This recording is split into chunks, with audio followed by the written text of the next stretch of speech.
None Hindi के दूसरे पाठ के बारे में बात करें तो हमारा दूसरा पाठ है ईदगाह।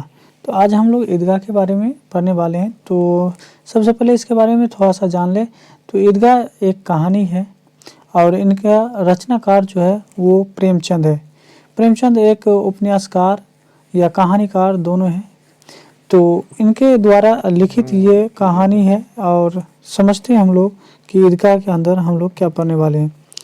तो इसके बारे में कहा जा रहा है यहाँ पे, अगर हम लोग थोड़ा सा समझ पाएँ तो कह रहा है यहाँ पे कि प्रेमचंद रचित यह कहानी बाल मनोविज्ञान पर आधारित है। बाल मनोविज्ञान, बाल का मतलब होता है बालक यानी छोटे बच्चे के ऊपर उनकी जो मनोविज्ञान है उसके ऊपर आधारित ये कहानी है। और ये कहानी वंचित बचपन के परिस्थितियों पर मार्मिक ढंग से टिप्पणी करती है। और यहाँ पे आगे कहा जा रहा है कि अभावग्रस्त जीवन बाल मन को वयस्क की तरह सोचने के लिए मजबूर करता है। हामिद खिलौने की जगह पर अपनी दादी के लिए चिमटा खरीद कर लाता है और दादी आमीना के लिए यह दृश्य गहरी संवेदना की अभिव्यक्ति का कारण बनता है। दादी को लगता है काश इस बच्चे को भी वह सब कुछ मिलता जो पड़ोस के बच्चे को मिलता है। तो चलिए इस कहानी को हम लोग आगे पढ़ेंगे और समझने की कोशिश करेंगे और इस कहानी को पढ़ने के बाद इसके सारांश को समझेंगे। साथ ही साथ इससे जितने भी क्वेश्चंस बनेंगे उस क्वेश्चंस को भी समझने की कोशिश करेंगे और उसका जवाब भी देने की कोशिश करेंगे। उससे पहले आपसे एक छोटा सा रिक्वेस्ट, यदि आप हमारे चैनल पर नए हैं तो हमारे चैनल को सब्सक्राइब करें और लाइक ज़रूर करें। तो चलिए हम लोग कहानी को पढ़ते हैं। कहानी यहाँ से स्टार्ट है। कहानी कह रहा है कि रमज़ान के पूरे 30 रोजे के बाद आज ईद आई है। गांव में कितनी हलचल है। ईदगाह जाने की तैयारियां हो रही है। लड़के सबसे ज़्यादा प्रसन्न हैं। उनकी जेब में कुबेर का धन जो भरा हुआ है। बार बार जेब से अपना खजाना निकाल कर गिनते हैं और खुश होकर फिर रख लेते हैं। महमूद के पास 12 पैसे, यहाँ पे कहा जा रहा है कि महमूद के पास जो है 12 पैसे। इस बात पे ध्यान देंगे क्योंकि आने वाले यानी आपके ऑब्जेक्टिव सवाल में या सब्जेक्टिव सवाल में ये सब पूछे जाते हैं कि महमूद के पास कितने पैसे। तो महमूद के पास 12 पैसे हैं। इसके बाद आगे पढ़े तो कहा मोहसिन के पास 15 पैसे हैं। मोहसिन के पास 15। महमूद के पास देखेंगे तो 12 पैसे थे। 12 पैसे थे किसके पास? महमूद के पास 12 पैसे और मोहसिन के पास 15 पैसे। आगे देखें क्या कहा जा रहा है। इनसे तो अनगिनत चीज़ें खरीद सकते हैं, खिलौने, मिठाइयाँ, बिगुल, गेंद और न जाने क्या क्या। और सबसे ज़्यादा प्रसन्न है हामिद। हामिद के बारे में कहा जा रहा है कि हामिद सबसे ज़्यादा खुश है।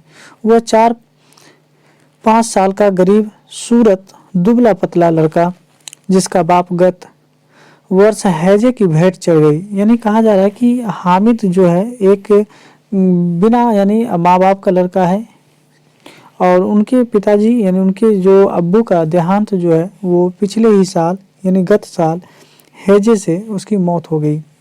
और आगे देखिए क्या कहा जा रहा है। और माँ ना जाने क्यों पीली होती होती एक दिन मर गई। तो इनके माँ बाप दोनों यानी मर चुके हैं हामिद के।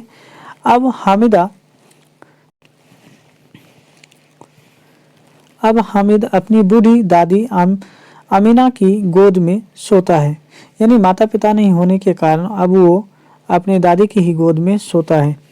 आगे अगर पढ़ें तो हम लोग समझेंगे। कह रहा है कि अभागिन अमीना अपनी कोठरी में बैठी रो रही है। आज ईद का दिन है और उसके घर में दाना नहीं। इस अंधकार और निराशा में वह डूबी जा रही थी। हामिद भीतर जाकर दादी से कहता है, तुम डरना नहीं अम्मा, मैं सबसे पहले आऊँगा, बिल्कुल ना डरना। यानी ये बच्चे अपने दादी से जाके कहता है कि दादी आप डरे ना, हम यानी ईदगाह जाएंगे, वहाँ से नमाज पढ़कर हम फिर सबसे पहले ही आएंगे। अब देखिए आगे आमिना का दिल कचोट रहा है। गांव के बच्चे अपने अपने बाप के साथ जा रहे हैं। हामिद को कैसे अकेले मेले में जाने दें, कहीं खो जाए तो क्या होगा। देखिए ये बात इसकी दादी मन ही मन में ये बात सोच रही है क्योंकि जितने भी गांव के बच्चे सब अपने रिश्तेदार, अपने अब्बू, अपने भाई के साथ जा रहे हैं, लेकिन हामिद का तो कोई नहीं जो उसको मेले लेके जाए। और छोटा बच्चा है तो उनकी दादी सोच रही है कि इसे हम कैसे जाने दें। नन्ही सी जान यानी बचपन ही तो है, छोटा सा यानी जिंदगी छोटा सा ही तो है, कम उम्र का। 3 कोस चलेगा कैसे, पैर में छाले पड़ जाएंगे। कह रहा है कैसे चलेगा, क्योंकि पाँव में तो छाले पड़ जाएंगे, नन्हा सा जान है। जूते भी तो नहीं, वह थोड़ी दूर पर उसे गोद ले लेगी। लेकिन यहाँ सवैयाँ कौन पकाएंगे। ये अब मन ही में उनकी दादी सोच रही है कि हम अगर साथ में चलेंगे थोड़ी थोड़ी दूर पे हम उसको गोद में ले लेंगे, लेकिन बात तो ये भी है कि सवैयाँ कौन पकाएगी, है ना। धोबिन, नाइन, मेहतरानी और चुड़ीहारिन सभी तो आएंगी, सभी को सवैया चाहिए, साल भर का त्यौहार है। आगे देखें क्या कहा जा रहा है। आगे कह रहा है कि गांव से मेला चला और बच्चों के साथ हामिद भी जा रहा था। उसके पैर को तो जैसे पर लग गए हैं। कभी कभी कोई लड़का कंकरी उठाकर आम पर निशाना लगाता है। माली अंदर से गाली देता हुआ निकलता है। लड़के खूब हंस रहे हैं। यानी लड़के जब ईदगाह जा रहे हैं तो सभी शैतानियाँ यानी ऐसी ऐसी हरकतें करते जा रहे हैं। बचपन है, लड़कपन है।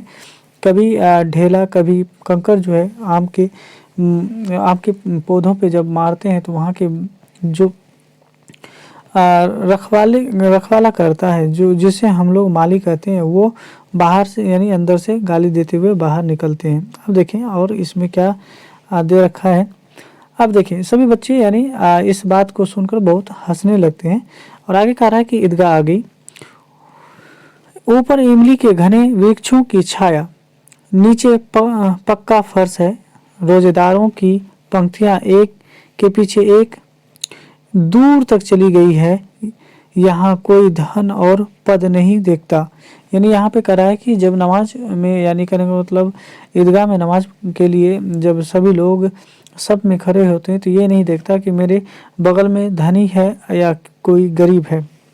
एक दूसरे के पीछे सभी लग जाते हैं। इस्लाम की निगाह में सब बराबर है। लाखों सिर एक साथ सजदे में झुक जाते हैं, फिर सब के सब एक साथ खड़े हो जाते हैं, एक साथ घुटनों के बल बैठ जाते हैं। कई बार यही क्रिया होती है जैसा बिजली की लाखों बत्तियां एक साथ प्रदीप्त हो और एक साथ बुझ जाती है। यानी कहने का मतलब यहाँ पे कभी कर रहे हैं कि इस्लाम में यानी जो सभी को एक निगाह से देखा जाता है। किसी को ऊंच नीच यानी कि बड़ा छोटा की निगाह से नहीं देखा जाता। सभी एक साथ अपने सजदे में सर झुका लेते हैं और सभी एक ही साथ खड़े हो जाते हैं। सभी एक साथ यानी घुटनों के बल बैठ जाते हैं। मानो ऐसे कि जैसे बिजली के आने से पूरे यानी मोहल्ले में या पूरे शहर में रोशनी हो जाती है और जाने से अंधेरा हो जाता है। इस तरह से कभी हमारे जो यानी कहानीकार हैं, साहित्यकार हैं, रचनाकार हैं प्रेमचंद जी, ये बता रहे हैं। अब आगे की पंक्ति में पढ़ेंगे, देखते हैं क्या कहा जा रहा है। आगे की पंक्ति में अगर हम लोग पढ़ें तो कहा जा रहा है, नमाज खत्म हुई, लोग आपस में गले मिल रहे हैं, तब मिठाइयाँ और खिलौने की दुकान पे धावा होता है। तरह तरह के खिलौने हैं, सिपाही, गुजरिया, राजा और वकील, भिश्ती, दोबिन और साधु। महमूद सिपाही लेता है। महमूद क्या ले रहा है? महमूद सिपाही लेता है, खाकी वर्दी और लाल पगड़ी वाला। देखिए सिपाही भी लिया तो खाकी वर्दी है और लाल पगड़ी वाला एक यानी कहने का मतलब खिलौना लिया। अब देखें यहाँ पे आगे अगर हम लोग पढ़ें तो कहा जा रहा है यहाँ पे, कंधे पर बंदूक रखे हुए मोहसिन को भिश्ती पसंद आखे, नूर को वकील से प्रेम है, काला चोंगा नीचे सफ़ेद अचकन, एक हाथ में कानून का पोथा लिए हुए, सब 2-2 पैसे के खिलौने हैं। हामिद के पास कुल 3 पैसे हैं। इतने महंगे खिलौने वो कैसे ले? कहीं हाथ से छूट गया तो चूर चूर हो जाएगा। पानी पड़ा तो सारा रंग धुल जाएगा। ऐसे खिलौने लेकर वह क्या करेगा? सब अपने अपने खिलौनों की तारीफ कर रहे हैं। हामिद ललचाई आंखों से खिलौनों को देख रहा है, चाहता है कि जरा देर के लिए ही सही वो उनके हाथ में ले सकता। वह हाथ आगे बढ़ाता है, लेकिन लड़के इतने त्यागी नहीं होते, विशेषकर जब अभी नया शौक है। हामिद ललचाता रह जाता है। मिठाइयों की दुकानें आती है, किसी ने रेवड़ियाँ ली है, किसी ने गुलाब जामुन, किसी ने सोहन हलवा। मज़े से खा रहे हैं, लेकिन हामिद अभागे के पास सिर्फ 3 पैसे हैं। क्यों नहीं कुछ लेकर खाता? मोहसिन उसकी ललचाई नजरें देख कर कहता है हामिद रेवड़ी ले खा, कितनी खुशबूदार है। जैसे ही हामिद हाथ फैलाता है, मोहसिन रेवड़ी अपने मुंह में रख लेता है। महमूद, नूरे और सम्मी खूब तालियां बजा बजा कर हंसते हैं। हामिद खिसिया जाता है। अब देखिए यहाँ पे बच्चे क्या करते हैं, हामिद के साथ यानी मजाक करते हैं। यानी हामिद के पास तो पैसे नहीं है और सब बच्चे जो चीज़ खा रहे होते हैं तो वो हामिद को कहता है आ तू भी खा। और जैसे हामिद हाथ बढ़ाते हैं वो क्या करते हैं, वो मिठाइयाँ अपने मुंह में लेके खाने लगते हैं और बाकी जो बच्चे होते हैं वो उनका मजाक उड़ाने लगते हैं, हंसी उड़ाने लगते हैं और तालियां बजाने लगते हैं। अब आगे अगर पढ़े तो हम लोग समझेंगे। यहाँ पे कह रहा कि मिठाई की दुकानों के बाद लोहे की चीज की दुकानें हैं। लड़कों के लिए यहाँ कोई आकर्षक नहीं था, क्योंकि लोहे की दुकान में तो बच्चे के लिए कोई चीज़ लेने वाली चीज़ नहीं होती है। वे सब आगे बढ़ जाते हैं। हामिद लोहे की दुकान पर रुक जाता है। कई चिमटे रखे हुए थे। उसे ख्याल आया कि दादी के पास चिमटा नहीं है। तावे से रोटी उतारती है तो हाथ जल जाती है। अगर वो चिमटा ले जाकर दादी को दे दे तो वो कितनी प्रसन्न होगी फिर उसकी। अब देखिए यहाँ पे बच्चे लोग जब लोहे की दुकान के पास जाते हैं तो सभी बच्चे वहाँ से आगे बढ़ जाते हैं, लेकिन हामिद वहाँ पे रुक जाता है और वहाँ पे रखे हुए चिमटे पर उसकी नज़र पड़ती है। तो वो सोचता है कि हमारे दादी के पास तो, कहने का मतलब चिमटी तो है नहीं, अगर हम चिमटे ले लें तो दादी कितनी खुश होंगी। फिर उनकी आगे देखें यहाँ पे क्या लिखा हुआ है, फिर उनकी उंगलियां कभी नहीं जलेगी। खिलौने से क्या फ़ायदा, व्यर्थ में पैसा खराब होते हैं। यानी इनके मन में, यानी हामिद के मन में ये ख्याल आया कि अगर खिलौना लेते हैं एक ना एक दिन तो वो टूट ही जाएगा, उससे कोई फ़ायदा ही नहीं है ना, और पैसा भी हमारा बर्बाद हो जाएगा। अब देखिए अम्मा चिमटा देखते ही कहेगी मेरा बच्चा अम्मा के लिए चिमटा लाया है, हजारों दुआएं देगी। फिर पड़ोसों की औरत को दिखाएगी, सारे गांव में चर्चे होने लगेंगे, हामिद चिमटा लाया है, कितना अच्छा लड़का है। इन लड़कों के खिलौने पर कौन दुआएं देगा। बड़ों की दुआएं सीधे अल्लाह के दरबार में पहुंचती है। ये बात आप याद रखेंगे क्योंकि आपके एग्जाम में ये भी बात पूछी जाती है और तुरंत सुनी जाती है। देखिए हामिद के मन में ये ख्याल आया कि अगर हम चिमटे लेते हैं तो अम्मा जो है चिमटे को देखते ही हमें कहने का मतलब बहुत सारी दुआएं देगी, है ना, और आसपास के औरतों को जब वो दिखाएंगे तो सारे लोग कहेंगे कि हामिद चिमटा लाया है। और खिलौने का क्या, जो खिलौना लिया है उसको कौन दुआ देंगे, है ना। बड़ों की दुआ जो होती है सीधे अल्लाह के दरबार में सुनी जाती है। ये हामिद के मन में ये बात चल रहा है। अब देखें आगे, दुकानदार से बड़ी मुश्किल से मोल भाव करके हामिद ने चिमटा 3 पैसे में ले लिया। उसे कंधे पर रखा मानो बंदूक है और शान से अकड़ता हुआ साथियों के पास आया। मोहसिन ने हंसकर कहा ये चिमटा क्यों लाया पगले, इससे क्या करेगा। महमूद बोला चिमटा कोई खिलौना है। हामिद बोला, अब हामिद देखिए क्या बोल रहे हैं यहाँ पे। हामिद बोला क्यों नहीं, अभी कंधे पर रखा तो बंदूक हो गई, हाथ में लिया फकीर का चिमटा हो गया।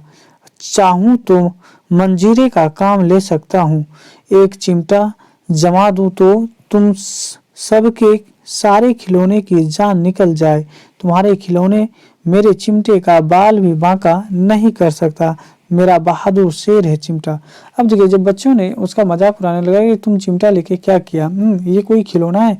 तो अब हम यहाँ पे हामिद जो है बड़े ही शान से क्या कर रहे हैं कि देखो ये चिमटे को अगर हम कंधे पे ले लिए तो ये हमारा बंदूक है, अगर इसे हम हाथ में ले लिए तो फकीरों का एक चिमटा है, और मैं चाहूँ तो इसे मंजीरे की काम भी ले सकता हूँ। यानी जब दो वस्तु को आप जब टकराते हैं तो टन टन की आवाज़ आती है, तो वो मंजीरे का भी काम ऐसा ही होता है। और आगे देखिए क्या मज़ेदार बात बोल रहा है कि यदि हम ये चिमटी तुम्हारे खिलौने पे एक लगा देना तो आप तुम्हारे सारे खिलौने के जान निकल जाए, यानी सारा खिलौना तुम्हारा टूट जाएगा, है ना। और हमारे जो चिमटा है, चिमटे का बाल बांका भी नहीं होगा, यानी हमारे चिमटे का कुछ भी होने वाला नहीं है, यानी कुछ उसमें बदलाव नहीं आएगा, मेरा बहादुर शेर है चिमटा। आप देखिए आगे आगे क्या कहा जा रहा है। समी ने खंजरी ली थी, प्रवाहित होकर बोला, मेरी खंजरी से बदलोगे। हामिद ने खंजरी की ओर उपेक्षा से देखा, मेरा चिमटा चाहे तो तुम्हारी खंजरी का पेट फाड़ दे डाले। चिमटे ने सभी को मोहित कर लिया और उन्हें 3-3, 4-4 पैसे खर्च किए पर कोई काम की चीज ना ले सके। हामिद ने 3 पैसे में रंग जमा दिया। सब अपने अपने खिलौने लेकर चिमटा पकड़ने का प्रस्ताव रखा। हामिद मान गया। चिमटा बारी बारी से सबके हाथ में गया और उनके खिलौने बारी बारी से हामिद के हाथ में आए। कितनी खूबसूरत खिलौने हैं, पर उसका चिमटा तो रुस्तमे हिंद, आगे देखें यहाँ पे रुस्तमे हिंद है, सभी खिलौने का बादशाह। यानी कहने का मतलब यहाँ पे कहा जा रहा है कि सभी का खिलौना जो है उसका जो बादशाह है वो कौन है, तो हामिद का चिमटा है। अब देखिए कह रहा है यहाँ पे गांव पहुंचकर बच्चों ने अपने अपने खिलौने से खेला पर थे तो वे मिट्टी के, कुछ ही देर में टूट फूट गए। अब मियाँ हामिद का हाल सुनिए। अमीना उसकी आवाज़ सुनते ही दौड़ी, गोद में उठाकर प्यार करने लगी। सहसा उसके हाथ में चिमटा देखकर वो चौंकी, यह चिमटा कहाँ से लाया।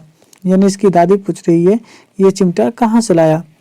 मैंने मोल लिया है, यानी मैंने मोल लिया यानी खरीद के लाया है। के पैसे में, यानी उसकी दादी पूछती है कि कितने रुपये में, तो यहाँ पे हामिद बोल रहे हैं कि 3 पैसे में दिए। अब देखिए आगे करा, आमना ने छाती पीट ली, यह कैसा बेशर्म लड़का है, ना कुछ खाया ना पिया, लाया क्या चिमटा। सारे मेले में तुझे और कोई चीज ना मिली जो यह लोहे का चिमटा उठा लाया। अब इसकी दादी कह रही है कि तुमने क्या किया, तुम कुछ खाया नहीं पिया और लाया भी क्या, तो एक लोहे का चिमटा। अब आगे सुने, आगे देखिए। हामिद ने अपराधी भाव से कहा, तुम्हारी उंगलियां तवे से जल जाती थी इसलिए मैं इसे ले आया। बुढ़िया का क्रोध तुरंत स्नेह में बदल गया। जब ये हामिद ये बात बोला कि आपकी उंगलियां जो है तावे पे जाने के बाद जल जाती थी इसलिए मैंने सोचा कि चिमटा ले लेता हूँ। अब यानी उसकी दादी को बहुत यानी प्रेम आने लगा अपने बच्चे पे, बहुत प्यार और दुलार। ये स्नेह मुक्त था, यानी एक ऐसा यानी स्नेह था जिसको यानी बयां नहीं कर सकते, यानी मुंह से यानी नहीं निकला लेकिन मन की भावना से बच्चे को बहुत यानी स्नेह और प्रेम दिया। खूब ठोस, आगे देखें, रस और हामिद से भरा हुआ बच्चे में कितना त्याग, कितना सद्भाव और कितना विवेक है। दूसरों को खिलौने लेते और मिठाई खाते देखकर कितना ललचाया होगा मन। इतना जब्त इससे हुआ कैसे। वहां भी इसे अपनी बुढ़िया दादी की याद बनी रही। आमिना का मन गदगद हो गया। आमिना की आंख भर आई, दामन फैलाकर हामिद को दुआएं देती जाती थी और आंसुओं की बड़ी बड़ी बूंदें गिराती जाती थी। हामिद इसका रहस्य क्या समझता। अब देखिए आगे, देखिए आगे इतना ही था इसमें। इस कहानी को आप सुनकर समझे होंगे कुछ न कुछ। इससे रिलेटेड आप जितने भी यानी सवाल आएंगे उस सवाल को हम लाते हैं और समझने की कोशिश करते हैं। अब इसका अगर ऑब्जेक्टिव देखें तो पहला ही ऑब्जेक्टिव है कि रमज़ान के कितने रोज़े के बाद ईद आती है। तो हम लोग जानते हैं कि ईद जो है यानी 30 रोजे के बाद यानी ईद आती है। तो आपका सही आंसर हो जाएगा सी, ऑप्शन सी, यानी 30 दिन के बाद। चलिए दूसरे यानी ऑब्जेक्टिव सवाल को बनाते हैं। आज का दूसरा ऑब्जेक्टिव है आपका, हामिद ने कितने पैसे में चिमटा खरीदा? 1 में, 2 में, 3 में या 4 में? आपको इसका जवाब देना है। हम लोग अभी इसको पढ़े थे तो इसका सही आंसर था 3 पैसे, यानी 3 पैसे में हामिद ने 3 पैसे में चिमटा को खरीदा था। चलिए तीसरे नंबर के सवाल को अगर पढ़े तो तीसरा नंबर का सवाल कर रहा है कि महमूद के पास कितने पैसे थे? तो महमूद के पास हम लोग पढ़े थे कितने पैसे थे। तो एक बार ऑप्शन को देख लें तो कहता है 10, 5, 12 और 20। तो हम लोग पढ़े थे कि महमूद के पास 12 यानी पैसे थे। महमूद के पास कितने थे? तो 12 पैसे थे। चलिए 4 नंबर के सवाल को अगर पढ़ें तो 4 नंबर के सवाल में कहा जा रहा है कि ईदगाह के पास किन वृक्षों का छाया है? तो आम का, इमली का, यहाँ पे पीपल का या बरगद का? तो हम लोग पढ़े थे तो इसमें इमली का यानी बात कहा गया था। तो ये इसमें इमली सही आंसर होगा। चौथे नंबर यानी 5वें नंबर सवाल को देखें तो कह रहा है महमूद कौन सा खिलौना खरीदता है? महमूद के बारे में पूछा जा रहा है कि महमूद कौन सा खिलौना खरीदता है, जिसमें भिश्ती है, गुजरिया है, उसके बाद साधु है और सिपाही है।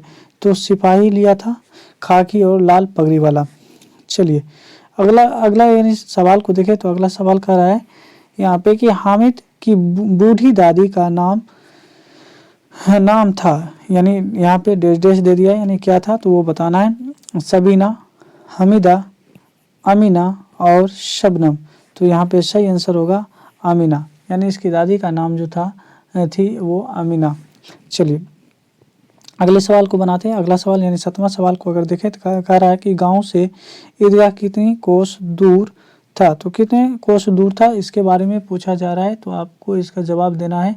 तो अब देखेंगे यहाँ पे ऑप्शन में क्या देखा है, 2 कोस, 3 कोस, 4 कोस और 5 कोस। तो आपका सही आंसर हो जाएगा 3 कोस, यानी गांव से जो ईदगाह की दूरी है वो है 3 कोस। अगले सवाल को देखते हैं और उसे भी समझते हैं। अगला सवाल है कि हामिद के दोस्त का नाम है। तो इसमें महमूद दे रखा है, नूरे दे रखा है, मोहसिन दे रखा है और सभी। तो इसमें हम देखे थे कि महमूद भी इसका दोस्त था, मोहसिन भी और नूरे भी। तो इसमें सभी यानी ऑप्शन डी जो है आपका सही आंसर है।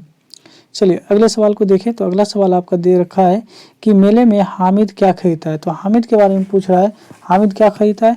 खिलौना, मिठाई, गुजरिया या चिमटा? तो आपका सही आंसर होगा चिमटा। हामिद चिमटा खरीदता है। अगला देखें, अगला सवाल है कि मेले में सम्मी ने क्या खरीदा? सम्मी के बारे में पूछा जा रहा है कि सम्मी ने क्या खरीदा था? तो आपको बताना है सम्मी ने क्या खरीदा। तो देखिए सम्मी के बारे में कहा जा रहा है सिपाही, गुजरिया, चिमटा या खंजरी।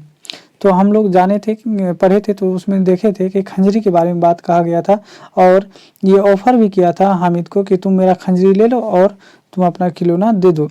चलिए अगला सवाल अगर देखें तो अगला सवाल है कि मोहसिन मेले में कौन सा मिठाई खरीदता है? मोहसिन कौन सा मिठाई खरीदता है और ना खाता है? तो यहाँ पे है कि रेवड़ियाँ, गुलाब जामुन, सोहन, हलवाई और या जलेबियाँ।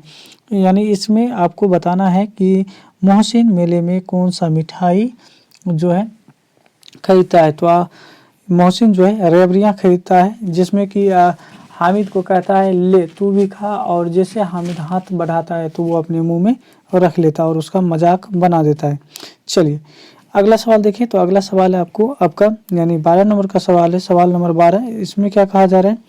इसमें कहा जा रहा है कि प्रेमचंद रचित पाठ्य पुस्तक कौन सी कहानी बाल मनोविज्ञान पर आधारित है? तो बाल मनोविज्ञान की कहानी जो है किस पे कौन सा है? तो यहाँ पे खेमा, ठेस, दीदी की डायरी या ईदगाह। तो हम लोग ईदगाह के बारे में पढ़ रहे थे। तो ईदगाह में कहा गया ये जो है बाल मनोविज्ञान पे आधारित है, क्योंकि इसमें हामिद एक नन्हा बच्चा होते हुए भी वो बड़ों के जैसे यानी सोचते हैं, क्योंकि परिस्थिति ऐसा करवाता है।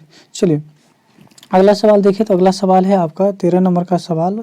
हामिद की दादी का नाम क्या है? तो हामिद की दादी का नाम, ये लगता है कि ऊपर भी आया था। इस तरह के 2 यानी सवाल हो गए। तो इसके दादी का नाम आमिना, तो आप सही आंसर आमिना करेंगे। अब अगला सवाल पढ़ें। तो अगला सवाल कर रहा है कि हामिद ने अपराधी भाव से कहा, तुम्हारी उंगलियां तवे से जल जाती थी इसलिए मैंने इसे ले लिया। उपयुक्त गद्यांश किस पाठ से लिया गया है? तो किस पाठ से ये यानी ये बात लिया गया है? तो ये बात यानी ईदगाह से ली गई है। तो आपका सही आंसर हो जाएगा ईदगाह। आपका सही आंसर ईदगाह हो जाएगा। चलिए अगले यानी हम लोग अगर सवाल को देखें तो अगला सवाल यहाँ पे देखिए, सवाल है कि हामिद किस कहानी के प्रमुख पात्र हैं? किस कहानी के प्रमुख यानी पात्र यानी, तो आपका ऑप्शन इस प्रकार है। पहला ऑप्शन है कि हौसले की उड़ान की, खुशबू रचते हाथ, ईदगाह या ठेस। तो हामिद जो है मुख्य पात्र हैं ईदगाह के, तो आपका सही आंसर सी होगा। अगला अगर हम लोग देखें अगला सवाल, तो अगला सवाल है आपका 16वां और ऑब्जेक्टिव का आज लास्ट है, जिसमें कह रहा है कि चिमटा देकर आमना के मन में चिमटा देखकर आमना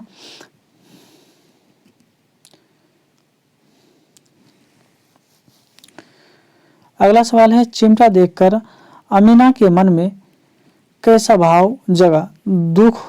दुखी हो गया यानी उदास हो गई, स्नेह से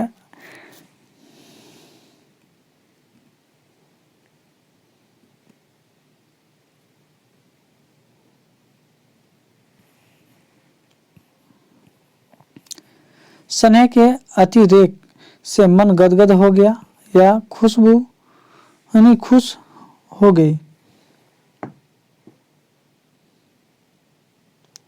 और खुश हो गई। तो इसमें आपका सही आंसर हो जाएगा स्नेह के अतिरेक से मन गदगद हो गया, यानी मुख यानी वो अपने बच्चों से प्यार उभर आई। चलिए इस तरह से हम ऑब्जेक्टिव क्वेश्चन को देख चुके हैं। अब हम लोग सब्जेक्टिव क्वेश्चन की ओर बढ़ेंगे और उसे समझने की कोशिश करेंगे।